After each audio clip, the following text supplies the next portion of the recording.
హల్లెలూయా. చూడండి వాక్యం చూడండి ఒకసారి. కీర్తనల గ్రంథం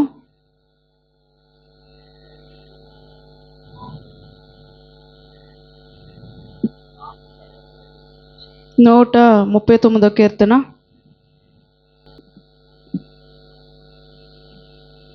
16.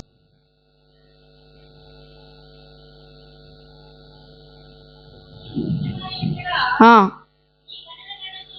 ఆ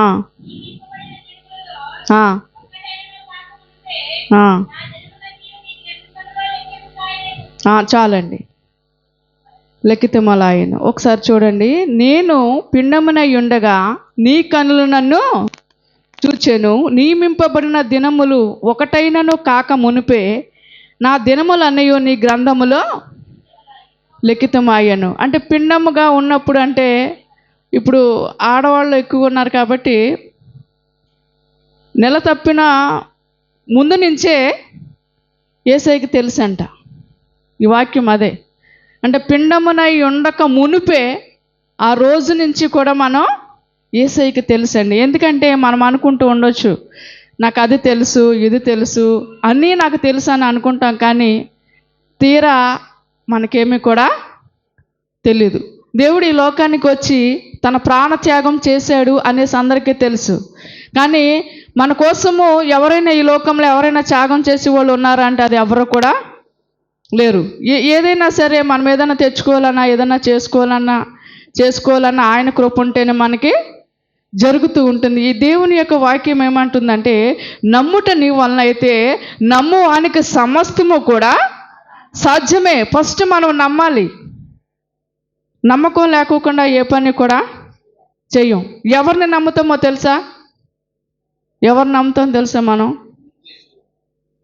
మనం పాడు చేసే వాళ్ళ మాటలే మనం నమ్ముతూ ఉంటాం. కానీ అవి ఎలాగుంటాయి తెలుసా? దేనికంటే తీయగా అనిపిస్తాయి వాళ్ళ మాటలు. తీరా మొత్తం సమస్తము కోల్పోయినప్పుడు దాకా కూడా మనకి తెలియదు. అప్పుడు నెత్తి నోరు కొట్టుకున్నా సరే ఎంత మాత్రము కూడా అదేం కూడా మనం చేయలేం. ఎందుకంటే దేవుడు ఏమని చెప్తున్నాడంటే, సమస్త ప్రజలకి ఆయన యొక్క వాక్యం వెదజల్లండి, ఆయన యొక్క సువార్త మీరు వెదజల్లండి అనేసి ఆయన చెప్పాడు. 2 మాటలు మేము ముందు ఉంచుతూ ఉన్నాను. నమ్ముట నీ వలన అయితే నమ్మువానికి సమస్తము సాధ్యం అన్నాడు. సర్వలోకానికి వెళ్ళి సర్వ సృష్టికి సువార్త ప్రకటించండి అని అంటే మనం ఏం చేస్తున్నాం తెలుసా?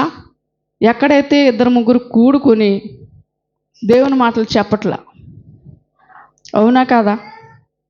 ఇప్పుడు ఎవరైనా సపోజ్ బయట కనిపించామనుకో, బయట ఎక్కడైనా అరుగుల మీద కూర్చున్నప్పుడు కానీ ఏదైనా సరే కూర్చున్నప్పుడు ఎవరు మాటలు మాట్లాడుకుంటారు? పక్కింటి వాళ్ళ మాటలు ఎక్కువగా మనం మాట్లాడుకుంటాం. అవునా కాదా? మరి దేవుడు సర్వలోకానికి వెళ్ళి సర్వ సృష్టికి సువార్త ప్రకటించమంటే మనమేం సువార్త చేస్తున్నాం? లేనిపోని మాటలు చెప్తూ ఉన్నాం. ఈ లేనిపోని మాటలు ఇప్పుడున్న 10 నిమిషాలు ఆమె నీ దగ్గర ఉన్నంతసేపు నీ గురించి ఆమె గురించి నువ్వు ఇద్దరు ప్రేమ ఎక్కువగా అయిపోయి నీ కడుపులోది తన కడుపులోది మొత్తం బయటకు చెప్పేసుకుంటారు. కానీ ఏదో ఒక రోజు నీ మీద ఆవిడకి కానీ ఆమెకు నీ మీద కానీ కోపం వచ్చినప్పుడు ఏమవుతుంది? నువ్వు పలానా ఆవిడ దగ్గర పలానా మాట చెప్పవు అనేసి మీరిద్దరూ మాట్లాడుకున్న మాటలు ఏమైపోతాయి? మొత్తం వీధి అంతా తెలిసిపోతుంది. అంటే మన ప్రేమ ఎంతవరకు ఉందంటే కొంతవరకే. కానీ దేవుడు ప్రాణం ఇచ్చాడే మన కోసం, త్యాగం చేశాడు కదా. గాలిని గద్దించగానే గాలి ఆగిపోయింది, సముద్రాన్ని గద్దించగానే సముద్రం ఆగిపోయింది. నువ్వు లెగిసి నిలబడు లాజరు అనగానే చచ్చిపోయిన శవం కూడా లెగిసి నిలబడ్డది. మరి దేవుని వాక్యం వింటున్న మనం ఏం చేస్తున్నాం? వీధి పాలు చేస్తూ ఉన్నాం. మీకు అర్థమవుతుందా మాటలు? మనం మాట్లాడుకున్న మాటలు అప్పుడు వరకు తీయగా ఉంటున్నాయి తప్ప తర్వాత ఏమైపోతుంది? మన జీవితం అంతా కూడా వీధి పాలు మనమే చేసుకుంటున్నాము. పాట ఉంటుంది కదా, ముసలమ్మ ముచ్చట్లు కట్టపెట్టి. ఆ పాటలు అన్నీ కూడా వర్ణించాడు ఆయన. ఎవరు రాశారేమో తెలియదు. కానీ మనము విశ్వాసులుగా ఉన్న మన కుటుంబం మీదకి ఏదైనా దడి మీదకి ఏదైనా గేదె వచ్చిందనుకో, బాగా తొక్కుతుంది అంటామా? దాన్ని కొడతామా? కొట్టేస్తాం. మళ్ళీ కొట్టడం కాకుండా దాన్ని బలంగా తిడతాం కూడా. మరి ఇంట్లో ఉన్న నీవు నీ కుటుంబాన్ని కావలుగా ఉంచుకోవాలా, బయటకు పంపించుకోవాలా? నేను ఎక్కువ ఇంపార్టెంట్ కుటుంబానికి ఇస్తాను.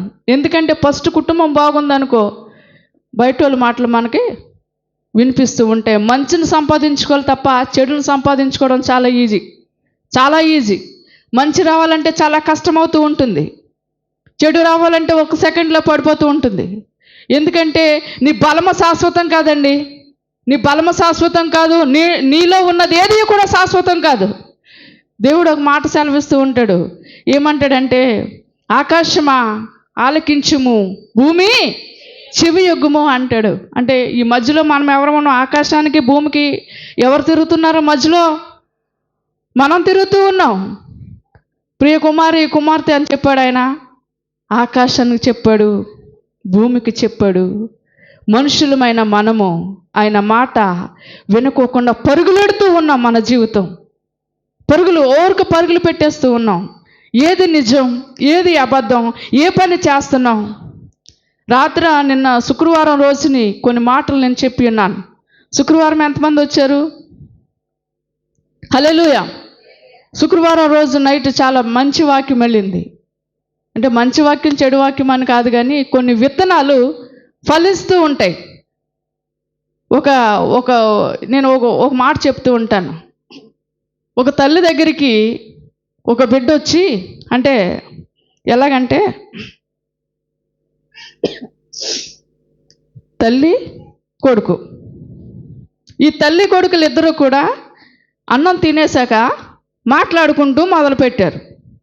ఈ మాట్లాడుకుంటూ మొదలుపెట్టినప్పుడు కుమారుడు అంటాడు కదా తల్లి దగ్గరికి వచ్చి, అమ్మా మొత్తం అంతా మనం సంపాదించుకున్నాం, మనకి ఇంక అప్పులు లేవు, ఏమీ లేవు, మొత్తం అన్నీ నువ్వు ఎంతో కష్టపడి నన్ను పెంచావు, నన్ను ప్రయోజకునిగా చేసావు.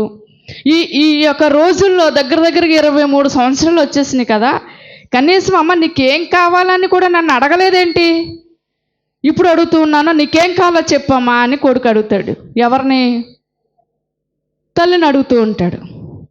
ఆ తల్లి అబ్బబ్బో నా కొడుకు మంచిగా నన్ను అడుగుతూ ఉన్నాడు అనేసి ఆమె మనసులో అనుకొని పైకి ఒక చిరునవ్వు నవ్వి, సరేరా అయితే నేనేం అడిగినా నువ్వు చేస్తావమ్మా అని కొడుకుని అడుగుతుంది.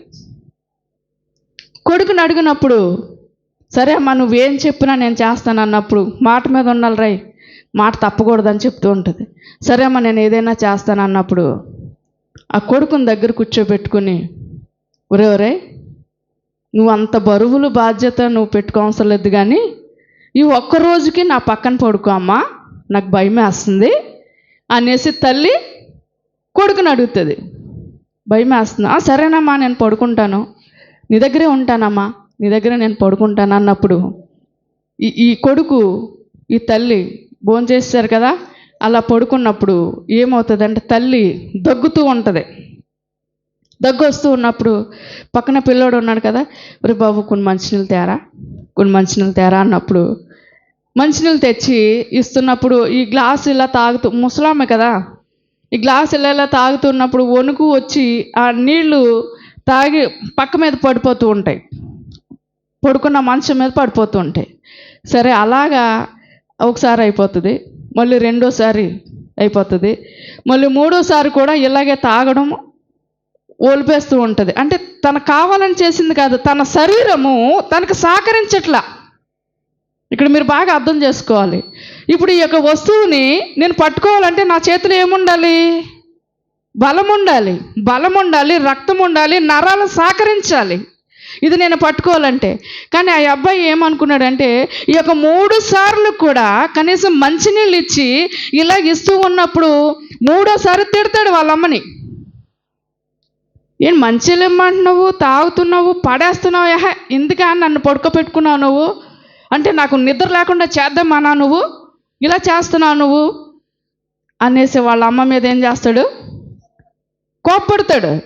కోప్పడినప్పుడు ఆ అమ్మాయి ఆవిడ ఏం చేస్తుందంటే చిరునవ్వు నవ్వి సరే అని మళ్ళీ అలాగుంటుంది.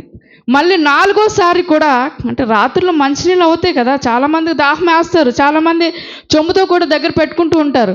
ఈ నాలుగోసారి ఇంక నేను నీ దగ్గర నేను పడుకోను, నన్ను ఇలాగ నాకు నిద్ర లేకుండా చేసేస్తున్నాను, ఇంచుమించు 3 గంటలు అయిపోయింది, నేను ఇంకెప్పుడు లెగస్తాను అనేసి తల్లి మీద చిరాకు పుట్టినప్పుడు ఆ తల్లి కూర్చోబెట్టుకుని అంటది, ఒరే 24 సంవత్సరాలు నిన్ను పెంచాను కదా, ఒక్కరోజు నా దగ్గర కూర్చోవడానికి కానీ పడుకోవడానికి కానీ నీకు సహనము లేదే? నీ చిన్నప్పుడు నువ్వు పిండముగా ఉన్నప్పుడు నేను ఎంతో వేదన కలిగి ప్రతి నెల కూడా క్రమం తప్పకోకుండా నీకోసం అది తింటే బాగుంటుంది, ఇది తింటే బాగుంటుందని ఇవన్నీ తింటూ ఉండి నీకు 9 నెలలంతా అయ్యేంత వరకు కూడా నా గర్భంలో నేను నిన్ను చాలా దాచుకున్న తర్వాత కూడా దినాలు అయినప్పుడు చక్కగా నేను ప్రసవించి చక్కగా నిన్ను ప్రయోజకునిగా చేస్తే కనీసం ఒక్కరోజు కూడా నీలో సహనము లేదే? తల్లి కోసం ఏదైనా చేస్తానన్నావే, మరి ఇదేనా నీ త్యాగం అని అడిగింది. హల్లెలూయా, హల్లెలూయా. తల్లి త్యాగానికి, తల్లి యొక్క రుణము ఎవరో తీర్చలేరండి. హల్లెలూయా, హల్లెలూయా. అప్పుడు ఈ పిల్లోడు ఏడుస్తూ, అమ్మా నన్ను క్షమించమ్మా, నన్ను క్షమించు, నేను అర్థం చేసుకోలేదు అన్నప్పటికీ కూడా ఆ తల్లి ఏడుస్తూ ఉందండి. ఇంకా ఆమె ఒంట్లో బలం లేదు, ఆమె చెయ్యి వణుకుపోతూ ఉంది, ఆమె మాట్లాడటానికి కూడా మాట సరిగా రావట్లేదు. ఎవరు చూస్తారని? పిల్లలు చూస్తారని తన బలం అంతా కూడా కుమ్మరించేసింది, తన బలం అంతా కూడా ప్రయోజకులుగా చేసింది. ఈ యొక్క ప్రయోజకులుగా చేసినప్పుడు తల్లి పిల్లడికి నచ్చట్ల. మరి ఇప్పుడు ఎవరు చూస్తారు వాళ్ళని? చెప్పాలి. పైనున్న దేవుడి కన్నా కిందున్న తల్లిదండ్రులను ఎవ్వరూ సన్మానించట్లేదు. మీకు అర్థమవుతుందా? తల్లిదండ్రుల్ని ఎవరు కూడా ప్రేమించట్లేదు. నమ్ముట నీ వలన అయితే నమ్మువానికి సమస్తము సాధ్యం అన్నాడు యేసయ్య. మరి నువ్వు నమ్మాలిగా. నువ్వు నమ్మకోకుండా గాల్లో దీపం పెట్టి ఆరిపోతుంది అంటే అది ఎవరిది తప్పు? మనదే. మనం చేసిన పనులన్నీ చేసేసి నాకు దేవుడు ఏమీ చేయలేదంటే చేయడండి. ఒక బీద విధవరాలతో మాట్లాడాడు, గాలితో మాట్లాడాడు, భూమితో మాట్లాడాడు, ఆకాశంతో మాట్లాడాడు, ఆఖరికి సముద్రంతో కూడా దేవుడా మాట్లాడాడండి. ముత్యం వంటిదండి ఆయన మాట, ముత్యం వంటిది. మెలకు కలిగి ఎప్పుడైతే నువ్వు దివిటీలు పట్టుకుని ఎదురు చూస్తావో అప్పుడు దేవుణ్ణి తలుపు తీస్తాడండి. హల్లెలూయా, హల్లెలూయా. మనం ఏం చేస్తామంటే వాళ్ళ మాటలు వీళ్ళ మాటలు మన మనసులో పెట్టేసుకుంటున్నాం తప్ప దేవుని యొక్క మాట నీ హృదయంలో లేదండి. ఏంటి అటు ఇటు తిరుగుతూ ఉండి వంట చేసామనుకో ఎవరైనా తింటారా? అది కూర అక్కడో ఉప్పు, ఇక్కడో పసుపు, ఇక్కడో కారం అలాగే వేస్తే అది ఎవరైనా తింటారా? దేనికి కూడా పనిచేయదు. అది ఎందుకు పని చేస్తుంది? నేలపాలలో పడేస్తారు. నువ్వు కష్టపడి నీ యొక్క కుటుంబాన్ని కట్టుకుంటూ ఉన్నప్పుడు, నీ పిల్లలు నీ మాట వినలేనప్పుడు నీ యొక్క ఎవరి వైపు చూడాలి అంటే దేవుని వైపు చూడాలి. నీ దీపం ఆరిపోక ముందే యేసయ్య పాదాలు పట్టుకోలేమా? ఆమె తల్లి 24 సంవత్సరాలు పెంచిన తల్లి ఒక్కరోజు సహించలేకపోయాడు ఆ బిడ్డ. మరి 24 సంవత్సరాలు ఎంత ప్రయాసపడ్డది?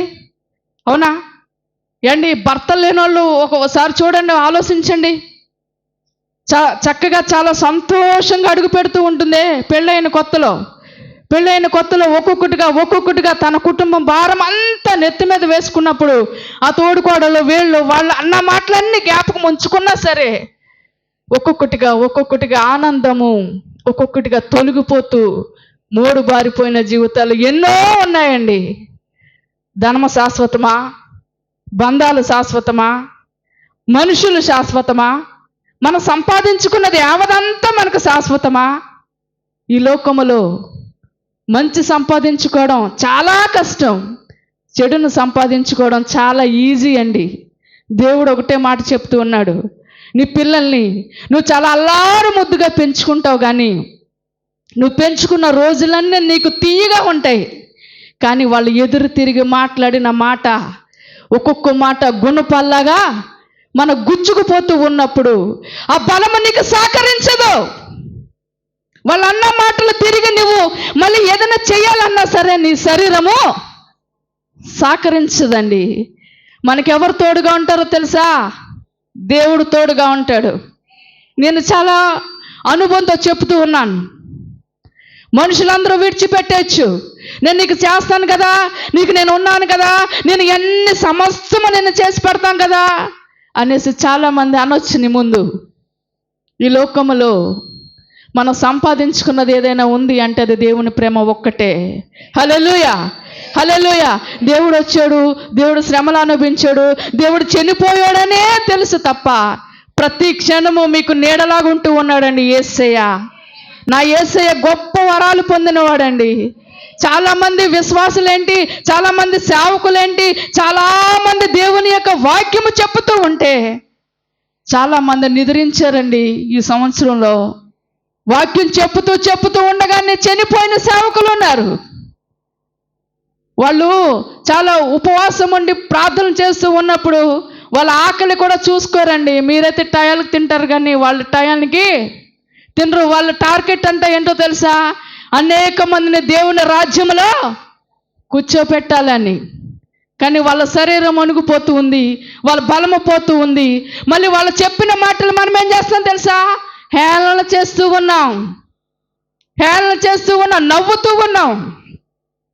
నీ నడక తెలుసండి యేసయ్యకి, నీ నడక తెలుసు, నువ్వు వేసే ప్రతి అడుగు తెలుసు, నువ్వు చూసే చూపు తెలుసు. చాలామంది హాస్పిటల్లో చాలా డబ్బులు వేసేస్తూ ఉంటారు.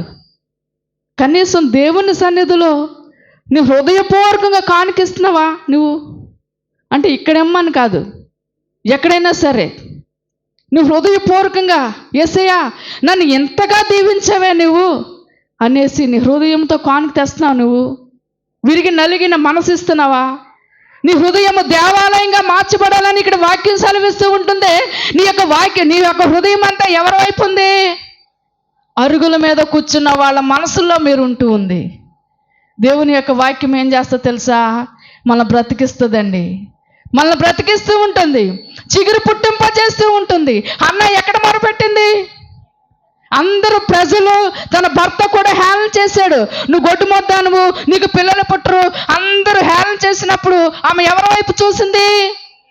దేవుని వైపు చూసింది. దేవుని యొక్క మందిరంలో నిలబడిపోయింది. అలాగా ఎప్పుడైతే దేవుని మందిరంలో నీవు నిలబడతావో చక్కటి ఫలము నీవు అనుభవిస్తూ ఉంటావు.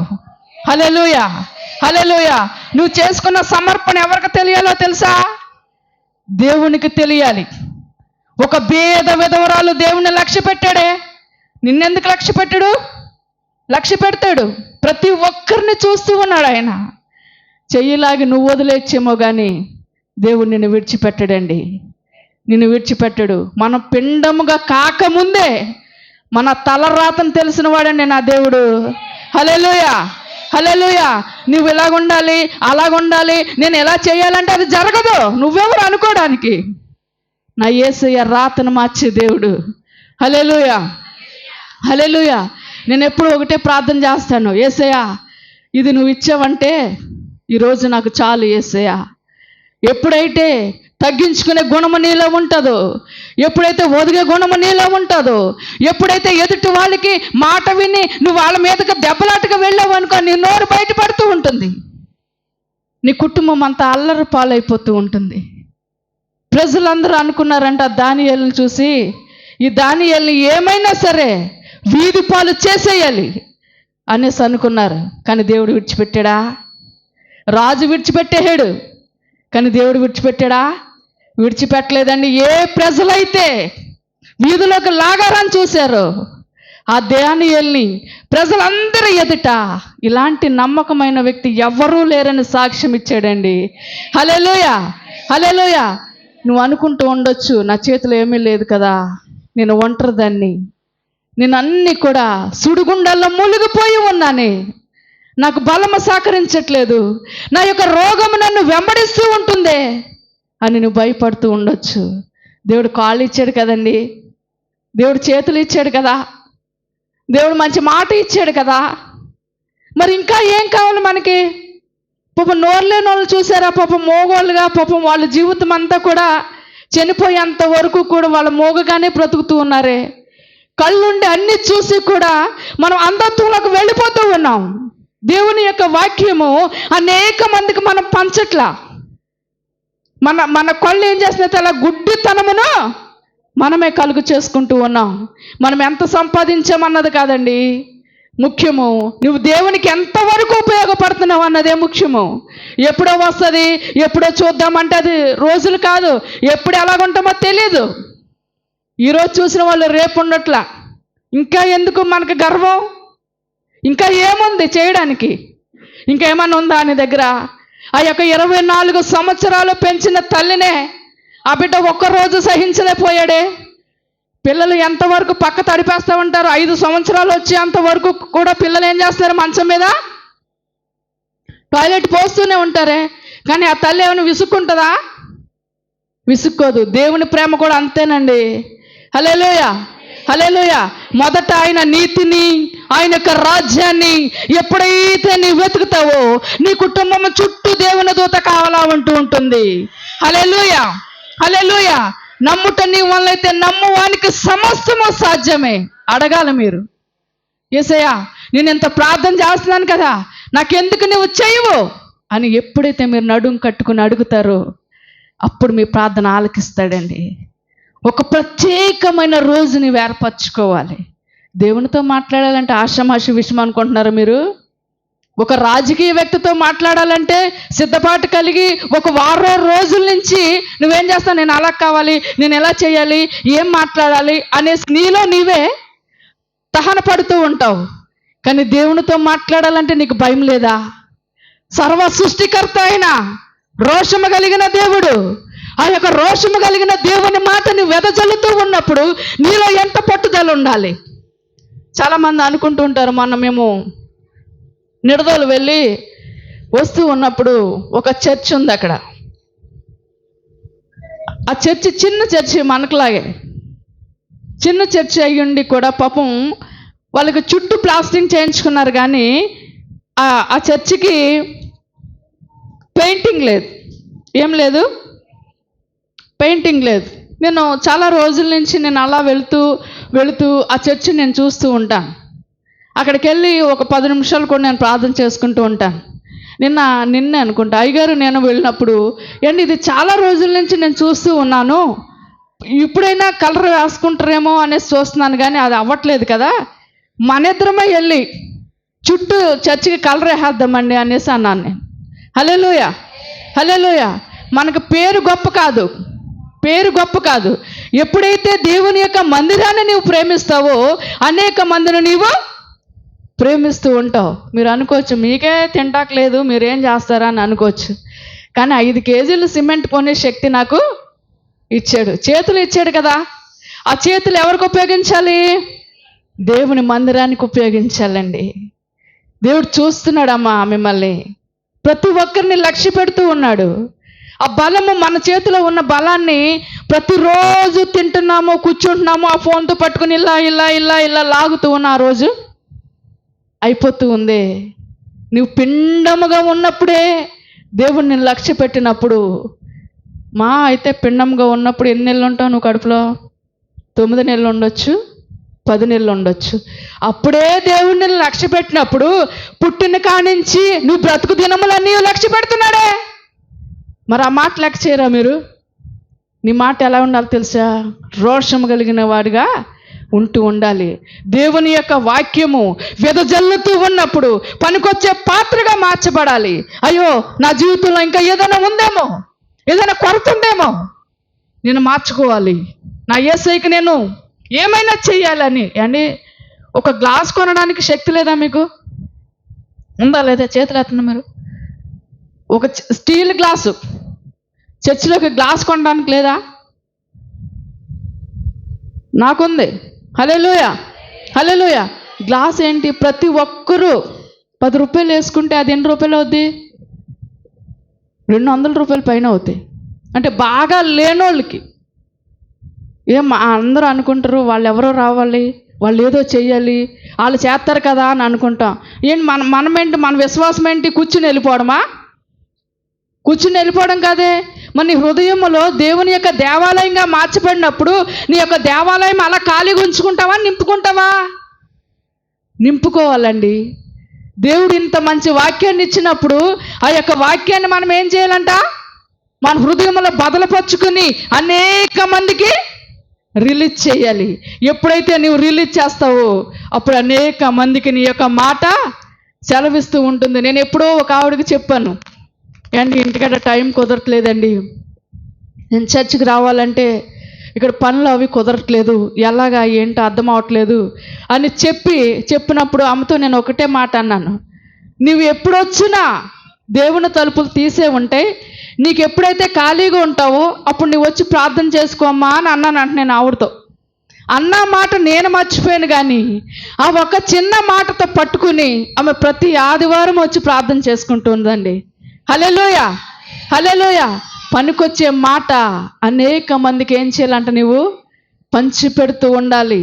నేను పిండముగా ఉన్నప్పుడే, ఇంకొక మాట ఉంటుంది చూడండి ఇక్కడ, నా రోజులు ఏ ఉంటాయి చూడండి ఇక్కడ,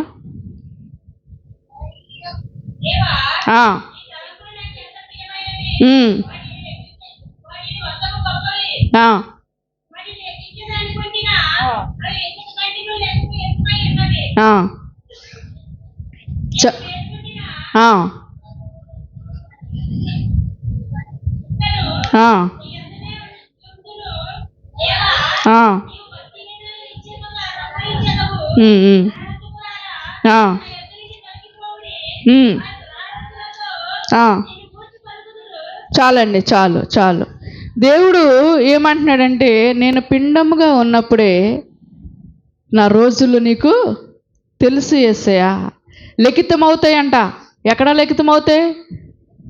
దేవుని దగ్గర, పాదాల దగ్గర. మనం ఏం చేస్తున్నాము, మనం ఏ పనులు చేస్తున్నాము, ఎవరితో ఏం మాట్లాడుతున్నాము, ఎవరిని ఎలా ఉన్నాము, ఏ రకంగా ఉన్నామో ప్రతిదీ ఎవరు చూస్తున్నాడంట? చెక్ చేస్తున్నాడు ఆయన. ఏం చేస్తున్నాడు? చెక్ చేస్తూ ఉన్నాడు. ఈ రోజు కాకపోతే రేపటి రోజైనా నువ్వు మారతావేమో, దేవునికి ఉపయోగపడతావేమో అని ఆయన ఏం చేస్తున్నాడంట? ప్రతి ఒక్కరిని కూడా చెక్ చేస్తూ ఉన్నాడు. ఇప్పుడు డీమార్ట్కి వెళ్ళినప్పుడు మనం కొన్ని సరుకులు తీసుకుని ఏదో ఒకటి దాచేసామనుకో, అక్కడ ఏం చెప్తుంది? మిషన్ చెప్పేస్తుంది. అవునా కాదండి? మిషన్ చెప్పేస్తుంది, మీరు అక్కడ వస్తువు ఉంది, అది అక్కడ దాచిపెట్టారు అని చెప్పేస్తుంది.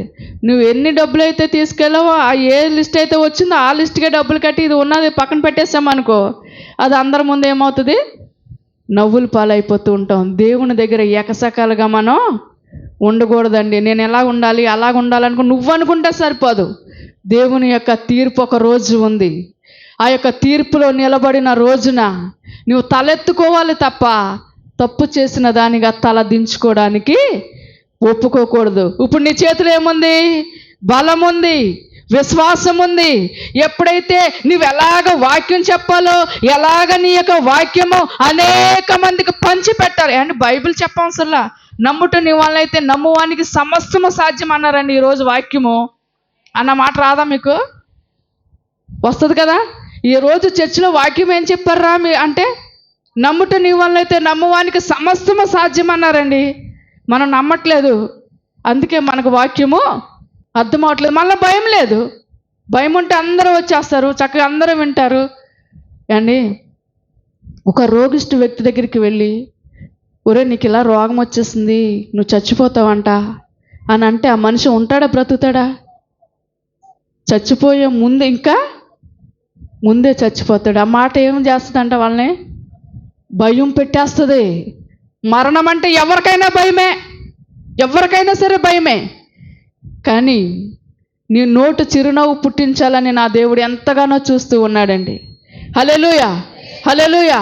వేషధారణ వంటి నా జీవితం ఉందేమో, యేసయ్యా ఆ వేషధారణ వంటి నా జీవితం తీసివేయండి, నీ పాత్రగా నన్ను మార్చుకోండి ప్రభు అని ఎప్పుడైతే నువ్వు మోకరించి ప్రార్థన చేస్తావో అప్పుడు నీ ప్రార్థన ఆలకిస్తాడండి. నేను పిండముగా ఉన్నప్పుడే నా రోజులు తెలుసండి, లిఖితమవుతూ ఉంటాయి. అక్కడ నువ్వు అనుకుంటూ ఉండొచ్చు, ఎవరు చూశారులే, ఎవరు చేశారులే, మనం ఇష్టం వచ్చినట్టు మాట్లాడొచ్చు కదా అని అనుకుంటూ ఉండొచ్చు. కానీ దేవునికి మనం భయపడుతూ ఉండాలి. దేవుని యొక్క మాటకు మనం ఏం చేయాలంట? భయపడుతూ ఉండాలి. చిగురు పుట్టిస్తుందండి దేవుని యొక్క మాట, చిగురు పుట్టిస్తుంది. మోడు బారిపోయిన నీ జీవితాన్ని ప్రకాశవంతంగా చేసేది దేవుని యొక్క వాక్యం. హల్లెలూయా, హల్లెలూయా. దేవుడి కొద్ది మాటలు దేవుడు దీవించును గాక. మనం ఏం చేయాలి తెలుసా? మెలుకు కలిగి ప్రార్థన చేయాలండి. దివుటీలు పట్టుకొని నీ ఇంటి దగ్గర దీపం పట్టుకొని ఎప్పుడైతే నిలబడ్డావో అంటే నీ యొక్క విశ్వాసము, ఎంతమంది ఎన్ని రకాలుగా వచ్చినా నీ విశ్వాసాన్ని మట్టికి పాడు చేయలేరు. యోబు ఉన్నాడండి, సమస్తము పోగొట్టుకున్నాడే. ఆయన విశ్వాసాన్ని ఎంతమంది వచ్చారు ఆయన దగ్గరికి? స్నేహితులు వచ్చారు, భార్య వచ్చారు, ఆ వీధిలో ఉన్న వాళ్ళందరూ వచ్చారు. అయినా ఆయన యొక్క విశ్వాసాన్ని పోగొట్టారా? తన యొక్క విశ్వాసము చాలా గొప్పదిగా ఎంచబడ్డాడండి దేవుడు. మన విశ్వాసం అలాగ ఉండాలి. మన దగ్గర ఏముంది? ఏదో చిన్న ఇల్లు ఉంటేనే ఊరికి అల్లల్లాడిపోతామే, ఓ చిన్న బండి ఉంటేనే ఊరికి అల్లల్లాడిపోతామే, ఓ జోబీలు 500 ఉంటే అల్లల్లాడిపోతామే. ఏముంది మళ్ళా? విశ్వాసం లేకపోతే ఎంత సంపాదించినా అనవసరం. మంచి మనసు లేకపోతే మనం ఎంత రోజులు బ్రతికినా అది వ్యర్థం. దేవుడు చెప్తున్నాడు, సంగమా మెలుకు కలిగి మీరు ప్రార్థన చేయాలి. అంటే రోగాలు లేని వాళ్ళు ఎవరైనా ఉన్నారా? నేను 4 రోజుల నుంచి లేగలేదు. ఎన్ని రోజుల నుంచి? 4 రోజుల నుంచి నా గ్లాసులు మంచినీళ్ళు ఇచ్చేవాళ్ళే లేరు.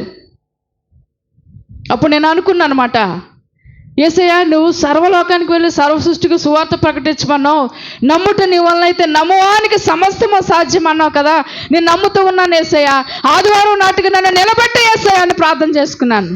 హల్లెలూయా. నన్ను నిలబెట్టాడా లేదా? నిలబెట్టాడు. అందరం అనుకోవచ్చు నాకేది రాదు కదా, ఏది అవ్వదు కదా అనుకోవచ్చు. ఎప్పుడు రోగం ఎవరిని ముడతాదో తెలియదండి. విపరీతమైన ఆవేశం, తలపోటు, అది అసలు 10 సెకండ్లు నిలబడలేకపోయేదాన్ని. చెప్తే ఇలా భయపడిపోతారని నేను ఎవరికి చెప్పలా. ఒకటే ప్రార్థన చేశాను, నేను ఎవరి పిల్లని? దేవుడి పిల్లని. దేవుడు విడిచిపెడతాడా? నన్ను విడిచిపెట్టాడండి. హిజ్కియాకు 15 సంవత్సరాల ఆయుష్కాలం పొడిగించాడే. ఏం చేశాడు అక్కడ? ఆయన ప్రార్థన చేశాడు. ఆ యొక్క ప్రార్థన వదిలేశాడు. అక్కడ 15 సంవత్సరాల ఆయుష్కాలం పొడిగింది. నమ్ముట నీ వలన అయితే నమ్మువానికి సమస్తము కూడా సాధ్యమండి. ఏదో మన చేతిలో బలం ఉంది, మన చేతిలో ఏముండాలంట? ఆయుధం ఉండాలి. విశ్వాసం అనే ఆయుధం ఎప్పుడైతే ఉందో నువ్వెంతమంది వచ్చినప్పటికీ కూడా దాన్ని ఏం చేస్తుందంట? అడ్డుకుంటుంది. ఇక్కడ రోడ్ల మీద వెళ్తున్నప్పుడు స్టాపు ఇలాగ అంటూ ఉంటారు కదా, అది అలాగే ఆగిపోయారు అనుకో, ఆ రోడ్డు అంతా ఏమైపోతుంది? ఆగిపోతుంది. ఎందుకంటే మన యొక్క విశ్వాసాన్ని ఎవ్వరికి చోటు ఇవ్వకూడదు. నీలో బలహీనత ఎవ్వరికి చెప్పకూడదు. నా నిజమైన దేవుని దగ్గర ఎప్పుడైతే నీవు ఒప్పుకుంటావో ఆ బలము, ఆ బలహీనత తీసివేయవాడు నా సర్వశక్తి దేవుడు అండి. హల్లెలూయా. దేవుడి కొద్ది మాటలు దేవుడు దీవించును గాక. ఈరోజు మనం ఏం నేర్చుకున్నాం తెలుసా? మంచి విశ్వాసము. ఎప్పుడైతే నీకు విశ్వాసం ఉందో ఇవన్నీ కూడా జరుగుతూ ఉంటాయి. నమ్ముట నీ వలన అయితే నమ్మువానికి సమస్తము కూడా సాధ్యమే. 24 సంవత్సరాలు పెంచిన తల్లికి సహనం ఉందే, ఒక్కరోజు సహనం లేదు ఆ పిల్లోడికి. ఆ తల్లి బలం ఏమైపోయింది? వణుకుతూ ఉంది. ఈ గ్లాస్ కూడా పట్టుకోలేని పరిస్థితుల్లో తల్లిని దూషించినప్పుడు ఆ తల్లి వేదన ఏమైపోయింది? కృంగిపోతూ ఉంటుంది. డబ్బులు శాశ్వతం కాదు, బలము శాశ్వతం కాదు, మన వీధిలో ఉన్నవేంటి, మన ఒంట్లో ఉన్నవేంటి, మన ఇంట్లో ఉన్నవేంటి, ఏది శాశ్వతం కాదండి. సమస్తము ఎరిగినవాడు నా యేసయ్య ఉన్నాడు. నా యేసయ్య ఉన్నాడు. నా యేసయ్యకి ఎప్పుడైతే నువ్వు సాగిలపడి నువ్వు ఎప్పుడైతే క్షమాపిట్ట పెట్టి యేసయ్య అని ప్రార్థన చేస్తావో అప్పుడు నీ ప్రార్థన ఆలకిస్తాడండి. ఇది అనుకుంటూ ఉండొచ్చు, దేవుడిని చాలా చిన్న చూపు చూస్తూ ఉంటారు. ఏదైనా కార్యం జరిగినంతసేపు యేసయ్య కార్యం జరిగించి అంటారు. ఆ కార్యం జరిగించాక వాళ్ళ విశ్వాసం ఏమవుతుంది? చల్లగారిపోతూ ఉంటుంది. మరి దేవుడు కోపడతాడా లేదా? ఇప్పుడు ఎవరైనా నీ ఇంట్లో నీ మాట వినకపోతేనే పిచ్చ కోపం వస్తుందే. మరి దేవుని మాట నువ్వు వినేసి ఆ కార్యం జరిగించాక నువ్వు విడిచిపెట్టేస్తే ఎలాగుంటుంది ఆయనకి? ఒకసారి ఆలోచించండి అమ్మా, ఒకసారి ఆలోచించండి. మన యొక్క జీవితము ముత్యముతో పోల్చాడు ఆయన. ఆడవాళ్ళ యొక్క జీవితం దేంతో పోల్చాడు? ముత్యము, అమూల్యమైనది. మీ జీవితాలను ఎక్కడ పెట్టాలో తెలుసా? బలిపీఠాల దగ్గర పెడుతూ ఉండాలి. నీ హృదయం దేవాలయముగా మారిపోవాలి. ఎప్పుడైతే దేవాలయంలో ఏమన్నా ఉంటాయండి, దేవుడు ఉంటాడు. దేవుడిని ప్రార్థన ఆలకిస్తూ ఉంటాడు. సుంకరు ప్రార్థన చేశాడు కదా, ఏమని ప్రార్థన చేశాడు తెలుసా? కనులెత్తడికి కూడా నాకు అధికారం లేదు యేసయ్యా. మరి సుంకర కన్నా గొప్పడమా మనం?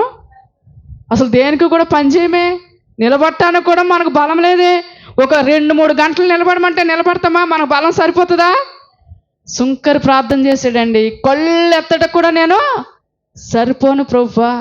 మళ్ళీ ఆయన ముఖ స్వరూపం చూడటానికి కూడా మనం అర్హులం కాదు. అంత బలమైన దేవుణ్ణి పట్టుకుని ఎకసెకలాడుతూ ఉన్నామే మనం. ఎక్కడ గొంతేస్తే ఎక్కడ గొంతులేస్తూ ఉన్నామే. భయం లేక మనం గొంతులేస్తూ ఉన్నాం. ఈరోజు మనకు ఆయనకి ఏం చేయాలంటే మనం భయపడాలి. ఎప్పుడైతే నువ్వు విరిగి నలిగిన మనసు బలియాగంగా అర్పిస్తావో అప్పుడు నీ హృదయాన్ని లక్ష్య పెడతాడమ్మా. హల్లెలూయా. దేవుడి కొద్ది మాటలు దేవుడు దీవించును గాక. ఆమేన్. అందరు లెగిసి నిలబడి, ప్రతి ఒక్కరు కూడా లెగిసి నిలబడి, స్తోత్రం స్తోత్రం స్తోత్రం నాయనా. కొద్ది మాటలు, కొన్ని విత్తనాలు నా బిడ్డల ముందు వేసి ఉన్నాను యేసయ్యా. నీ ముందు నిలబడటానికి కానీ, కూర్చోవడానికి కానీ, అయ్యా నీతో మాట్లాడడానికి కానీ నేను ఎంత మాత్రము సరిపోని యేసయ్యా. నా తల్లి పాపముల గర్భం ధరించింది యేసయ్యా. నేను పిండముగా ఉండగానే నా రోజులు నీకు తెలుసు యేసయ్యా, లిఖితమవుతూ ఉన్నాయి. అయినా సరే నేను నీకు భయపడట్లేదేమో యేసయ్యా. ఈరోజు నాతో మాట్లాడినందుకు వందనాలు. నా హృదయము దేవాలయముగా మారడానికి సహాయం దయచేయండి. నేను ఎకసెకలాడుతూ ఉన్నానేమో, నవ్వుతూ ఉన్నానేమో, దేవుడు ఉన్నాడు, దేవుడు చూసుకుంటాడని ఏదో పైనుంచి చెప్తూ ఉన్నానేమో, కానీ హృదయ అంతరంగాల్లో నుంచి ఈ ఊపిరి నీదయ్యా. ఒక మాట చెప్పాలంటే ఈ ఊపిరి ఆగిపోయిందంటే దేనికి పని చేయమే. నా జీవితం ఎందుకు పనికిరాదు యేసయ్యా. గర్వం నాలో నుంచి తీసివేయండి. నేను ప్రతిరోజు నా కాళ్ళు చేతులు పట్టుకుని నేను ప్రతిరోజు పనికి వెళ్తూ ఉన్నానంటే అది నీ కృప యేసయ్యా. నీకేమిచ్చినా ఒక గుడ్డి భిక్షకుడితో మీరు మాట్లాడారు. ఒక గుడ్డి వాడితోటే మాట్లాడినప్పుడు కళ్ళుండి నాతో మాట్లాడి యేసయ్యా. యేసయ్యా నన్ను దర్శించండి, నాతో మాట్లాడండి. అందరూ ఉన్నప్పుడు ఏదో నవ్వుతలుగా పై మాటగా నేను నవ్వుతూ ఉన్నప్పటికీ కూడా నాలో ఎంతో హృదయం కుంగిపోతూ ఉంది యేసయ్యా. అనేక మంది సేవకులు ప్రభువా సంఘాలు కట్టాలని చాలామంది ప్రభువా వాక్యం చెబుతూనే చనిపోతూ ఉన్నారు. హార్ట్ పేషెంట్లు కాపాడవలసిన డాక్టర్లే చనిపోతూ ఉన్నారు యేసయ్య. ఎక్కడ ఉంది నాయన రక్షణ? ఎక్కడ మాకు నెమ్మది? గర్వం మాటలతో నిన్ను బాధ పెడుతూ ఉన్నామేమో నాయన. ఎంత సంపాదించుకున్నా నీ చూపు లేదే మేమేమి చేయలేము నాయన. అయ్యా 24 సంవత్సరాలు పెంచిన తల్లికి ఎంత సహనం ఉందో దానికంటే రెట్టింపు సహనం ఉంది యేసయ్యా నీకు. నా జీవితం ఎందుకు నాయనా? నువ్వు మాట్లాడకపోతే నా బ్రతుకు వ్యర్థము, నేను బ్రతికిండో కూడా వ్యర్థము నాయన. అయ్యా ఈరోజు నాతో మాట్లాడినందుకు వందనాలు ప్రభువా. నన్ను బ్రతికింప చేయండి, చిగురు పుట్టింప చేయండి. మోడు బారిపోయిన నా జీవితాన్ని ప్రభువా సుందరవంతంగా మార్చేవాడువు నీవే. సుందరంగా మార్చేవాడు శక్తి నీకుంది యేసయ్యా. యవన వస్తువులు అయి ఉండి కూడా ఆ యవనము ఆ బయట ఖర్చు పెడుతూ ఉన్నామే, కానీ నా మందిరంలో నేను వాడబడాలి, నా మందిరానికి నేను ఉపయోగపడాలి, ఒక కట్టిలాగా నేను ఉపయోగపడాలి, ఒక ఫిల్లర్గా నేను మార్చబడాలి, ఒక సిమెంట్గా నేను మార్చబడాలి, మా చర్చిని మేము కట్టుకోవాలి అని మేము ప్రయాసపడటానికి సహాయం దయచేయండి. ఎవరో వస్తారు ఏదో చేస్తారంటే మేముండి అనవసరం ప్రభువా. మేము మాకు చేతులు కాళ్ళు లేనంటి వారిగా ఉండిపోయామేమో. మంచి బలాన్ని ఇచ్చావు, మంచి స్వరాన్ని ఇచ్చావు, మంచి కాళ్ళు చేతులు ఇచ్చావు కదా యేసయ్యా. అయ్యా, ఆ బలము మాలో ఉండగానే శక్తివంతులుగా తయారు చేయడానికి సహాయం దయచేయండి. నీ నీతిని, నీ యొక్క రాజ్యాన్ని నేను కట్టడానికి సహాయం దయచేయండి ప్రభువా. ఒక్కసారి దర్శించండి. యోబుని అందరూ అన్నారు, దేవుణ్ణి ఎంతగా నమ్ముకున్నా కదా, నువ్వు దేవుణ్ణి ఎందుకు వదిలే, ఇంకా దేవునికి లేడు అని అందరూ అన్నారు. కానీ తన విశ్వాసాన్ని ఎంత మాత్రము విడిచిపెట్టలేదు యేసయ్య. ఆఖరికి మరణకరమైన రోగం వచ్చినా సరే నా దేవుడు ఉన్నాడు, నా దేవుడు ఇస్తాడు అని అదే విశ్వాసంతో ఉన్నాడు. ఒక వంతు పోతే 1000 రెట్ల ఆశీర్వాదం ఇచ్చావు కదా యేసయ్య.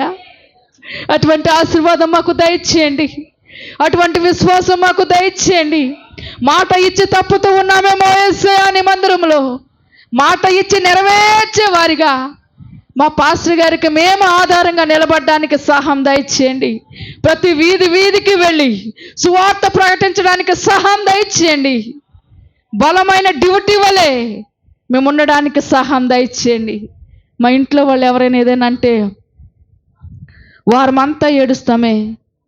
మా కోసం ఎంతో పాస్టర్ గారు ప్రభువా నడుము కట్టుకొని మేము బాగోవాలని ఎంతగానో మా కోసం ప్రయాసపడుతూ ఉన్నారే. వాళ్ళ మాట మేము వినట్లేదేమో యేసయ్య. ఒక్కసారి నాతో మాట్లాడండి, నాతో మాట్లాడండి యేసయ్య. స్తోత్రం, స్తోత్రం, స్తోత్రం ప్రభువా, స్తోత్రం. ప్రతి ఒక్కరు కూడా యేసయ్యతో మాట్లాడండి. దేవుని ఆత్మ ఇక్కడ సంచారం చేస్తూ ఉంది. మీ కన్నీళ్లను చూస్తూ ఉన్నాడు యేసయ్య. డ్యూటీ వలె వెలిగివ్వడానికి సహాయం దయచేయండి. నీ ప్రేమ ఎంతో ఎంతో మధురం యేసు, నీ ప్రేమ ఎంతో ఎంతో మధురం యేసయ్యా, అతి మధురం యేసయ్యా, అది అతి మధురం. నీ ప్రేమ ఎంతో ఎంతో మధురం యేసు, నీ ప్రేమ ఎంతో ఎంతో మధురం. చెల్లికుండునా నీ ప్రేమ, సొంత తండ్రి కుండునా నీ ప్రేమ. చెల్లికుండునా కన్న తండ్రి కుండునా నీ ప్రేమ. నీ ప్రేమ ఎంతో ఎంతో మధురం యేసు, నీ ప్రేమ ఎంతో ఎంతో మధురం. మరణించెను నీ ప్రేమ, నాకై తిరిగి లేచెను నీ ప్రేమ. మరణించెను నీ ప్రేమ, నాకై తిరిగి లేచెను నీ ప్రేమ. నీ ప్రేమ ఎంతో ఎంతో మధురం యేసు, నీ ప్రేమ ఎంతో ఎంతో మధురం. సిలువకెక్కెను నీ ప్రేమ, నాకై విలువ తెచ్చెను నీ ప్రేమ. సిలువకెక్కెను నీ ప్రేమ, నాకై విలువ తెచ్చెను నీ ప్రేమ. నీ ప్రేమ ఎంతో ఎంతో మధురం యేసు, నీ ప్రేమ ఎంతో ఎంతో మధురం. అవును ప్రభువా, యేసయ్యా నా కోసం చెయ్యలేని త్యాగాలు చేశావు. ముళ్ళ కిరీటం పెట్టుకున్నావు, కొరడాలతో కొట్టించుకున్నావు యేసయ్యా. ముఖం మీద ఉమ్ము కూడా వేయించుకున్నావు యేసయ్యా. అవన్నీ చూసి కూడా నేను మారకపోతే నా బ్రతుకు దరిద్రము నాయన. వేస్ట్ నా బ్రతుకు. నీకు వాక్యం సెలవిస్తూ ఉంటుంది, నేను పిండముగా ఉన్నప్పుడే నా రోజులు నీ దగ్గర లిఖితమవుతూ ఉన్నాయి. నా కోసం ఇన్ని త్యాగాలు చేసినా కనీసం నిన్ను హృదయంలో దాచుకుంటట్లేదేమో యేసయ్యా. నాతో ఈరోజు మాట్లాడినందుకు వందనాలు. నాతో మాట్లాడండి. వాక్యాన్ని దాచుకుని అనేక మందికి పంచిపెట్టే బిడ్డగా ఉంచడానికి సహాయం దయచేయమని యేసు నామములో ప్రార్థన చేసి అడిగి వేడుకుంటున్నాం తండ్రి. ఆమేన్. ఆమేన్. కూర్చుందాం, కొంచెం ఎదురుగా జరిగి కూర్చుందాం. చక్కటి విలువైన ప్రసంగం